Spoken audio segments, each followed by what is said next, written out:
Marcos Martínez e Rosalía García gañan a travesía da Illa da Rúa. A competición solidaria desenvolveuse en moi boas condicións, sen vento e co mar en calma.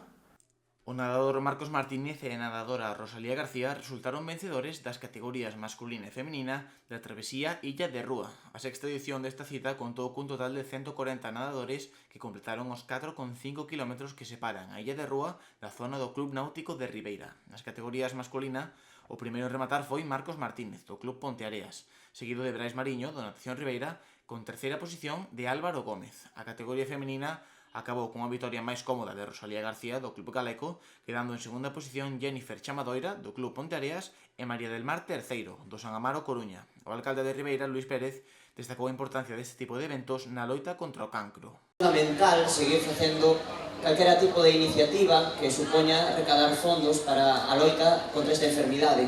A investigación, a sanidade pública son piares fundamentais para seguir investigando e seguir atopando melloras contra esta enfermidade que nos pode tocar a todos independentemente da idade que teñamos. As condicións para a proba foron ideais, cun vento de 3 nudos, mar calmo e unha temperatura na auga de 16 graus.